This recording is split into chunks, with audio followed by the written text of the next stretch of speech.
nga sa tayo mong plus factor lang, plus factor. Okay, primero katong hindi dapit isay mo uyon at tanan. Kitang tanan mo pataas kamot kung iuyon ta atong ilahang tubag diri. Ikaw ra? Ikaw duha. Duha ra mo. Ikaw boy, wala.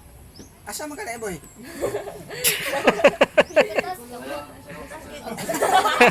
Halawa ka mo sa Libog din ako.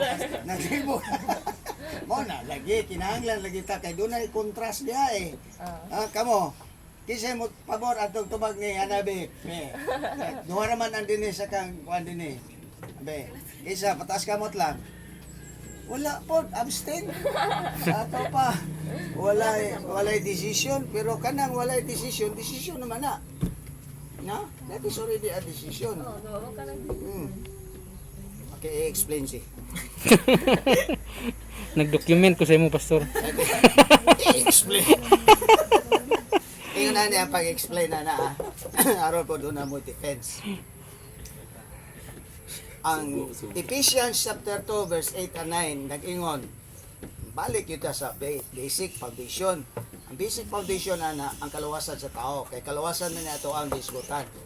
Ang giingon sa Ephesians chapter 2 verse 8 and 9, for by grace you are saved by faith, not of good works, lest any man should boast. Meaning, ang water baptism is an act of good works. Correct? Sa ato pa dili ta ingon malambigit ang atong kaluwasan kay kaluwasan grasya man. Di ba? Pero dili na. Oo. Kung bautismo ang istoryahan, ingon ani. Bautismo is a command of God. Correct? Mao na nga to ang gihimo dinhi nga tenets of faith sa Assemblies of God. Doktrina ni nga atong gibarugan. Sa ato pagidasig ang tanang Assemblies of God nga magpabautismo gyud. Kay because but water baptism is a command, then once whatever a command is, it must be obeyed. So failure to submit yourself for water baptism is an act of disobedience. And that act of disobedience will be a question to your salvation. Kaya the first sin committed sa kalibutan mo ang sin of disobedience. Lumbay ka dito sa kategory nga nakasala ang atong unang ginikanan through disobedience. Aron dili ma-question sa disobedience of obedience, let us obey whatever command of God found in the Bible. Muna gibutang sa ato ang tenets of faith, kinahanglan ang emphasis nga ang tanang Assembly of God magpa-water baptism. Kuha mo, R. Pwede ka maka-explain na to, R. Ha? Birar. Okay, siya maka-explain na to. Mao na siya ang inyong technicalities sa koan pagtubag kayo sahay daghan kaayong muliit nga mga pangutana or inganyos istorya nga kaluwasan grasya man ngano magpa-apil-apil pamantaan ng water baptism. In fact, doon ay mga pagtulunan sama sa UCCP akong naibawan kay gikan man ko sa UCCP. Water baptism sa sa UCCP sprinkling na di man na bautismo. Kaya ang bautismo nga definition is immersion. Ilubog sa tubig. So kato ila di gyapon to siya baptism kay pitik-pitik man. So disobedience gyapon sila. So ma-question ang ilang kaluwasan kay ang sugo gyud sa Dios, panlakaw kamo, iwali ang maayong balita, tudloi sila og magpabautismo. Correct ba na? Asa dapita ganina, G? Nasa New Testament. New Testament. Mambil sa ganina, mambil. Ha? Matthew 28, 28. 19, and 20. Di ba? Oh. Panlakaw kamo ug iwali ang mayong balita. Pag humagwali, bautismohi sila sa ngalan, samahan sa anak ug sa Espiritu Santo. Unsa man na siya nga statement? Sugo dili. Sugo. Sugo. Kay sugo man tumanon. Kung pag di ka mo tuman, questionable ka sa sala nga obedience or disobedience. disobey nimo ang sugo. So bantayan nato ang mga sugo. Kay it is only obedience that will result to blessing. Kung disobedience na gani mahitabo, it will result to curse. Oh. So ato dihang idasig kaninyo, kanitanan inyohang natun-an, kinahanglan inyo ning tun-an pagdungag. The way how I observe sa inyo karong pag-present sa inyohang mga tubag, ingon ani akong na-observe. Paminaw mo kayo. Sa tanan nga teenage of faith nga gi-mention sama sa number 1, all scriptures are inspired of God. Unsay supporting verse? Supporting verse, 2 Timothy chapter 3, 16 and 17, etc. Diba? Now, ang sikreto di ay ani, kinahanglan, kada teenage of faith nga naay mga bersikulo sa ubos, katutan ng mga bersikulo sa ubos, kinahanglan, i-review ninyo basa. Pag human ninyo review sa basa, kung mahimo, sa sige ninyo nag-review, ma-memorize na ninyo. Kung di pag yun ninyo yun mabasa, memorize sa yun. Sa ingon ni Ana nga, doon na niya pangutana si Pastor J, si Ma'am Del, si Ma'am Tina. Then, madumduman ninyo ang verse, inyo na din iskan, naada ang tubag. Okay? Pras ato ganina nga, full of man. For the disobedience of one man, sin come into the world. That is Romans chapter 5, verse, asa to gikan nagsugod? 12 to 21. Oh, 12 to 21. Then, dito sa unahan, niingon po dahil dito, but the obedience of one man, kisa ng obedience of one man, si Jesus. So, dito na to makita. Redemption come. Diba? So, dito nga verse, kung di ninyo na mabasa, di mo kabalo. Pero kinahanglan, kay naaman na di butang di ang mga supporting verses, you must, dili ni siya you will, you must study.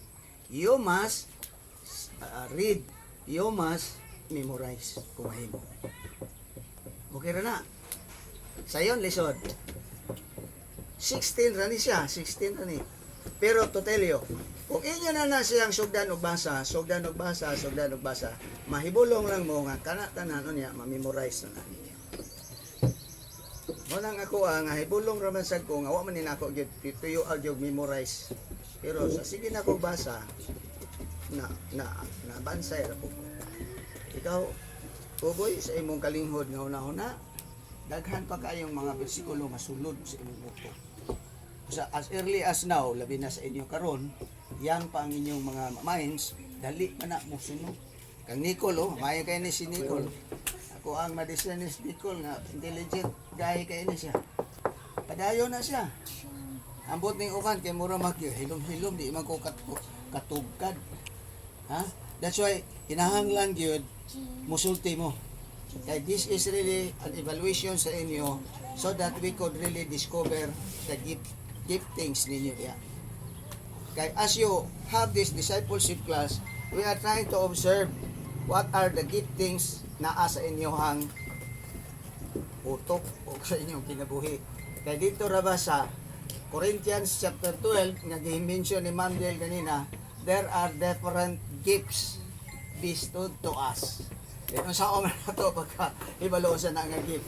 Pag ingon mo nga, maalamon, gini si RRO, kung sa na nga gifting sa maalamon. Gift of, kung sa na, Ma'am Del? Knowledge. O, di ba? O, doon na pa ba ito yung gift of discerning? Discerning between Oo. Diha, kung inyo gina bitaw mo participate bitaw mo, kami nga nag-observe sa inyo, we can discover your giftings. And the time that we can discover your giftings, remember, you will be put in the right place sa atong church. Mahalo na yun mo diha sa eksaktong lugar. Sama sa ako na-discover ka, Ma'am Del. Nasaludo ko ani permi kay teacher mo gini siya.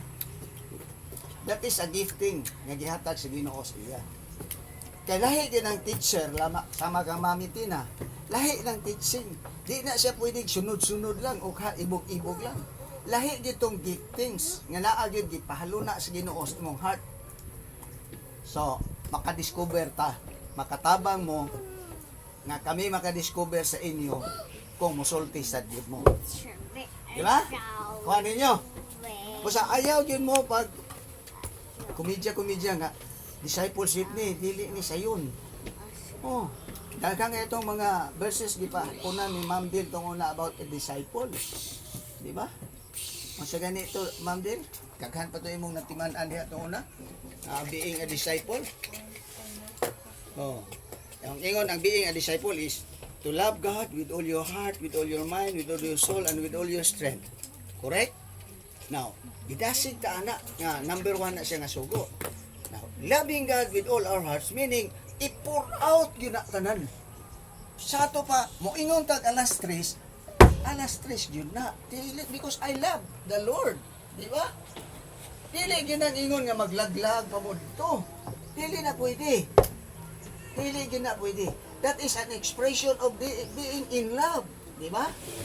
Ako itong una to tell you, ingnon na lang mo siguro. Ako tagin mong istoryahan sa heart yun. From the heart. Sa diyan, nanguyab ko sa akong asawa, pag nag-appointment may alas 3 sa Philtown, alauna pa, tuan ako dito. Imagine. Ha? Alauna pa. Oh, andam na nako tong taga-hotel dito. Inako, maabot ganito akong bisita. Siguro, dayon nga, iserve ni ha. Mami, sa patuuban, pineapple. Kung sa patuuban, slice bread.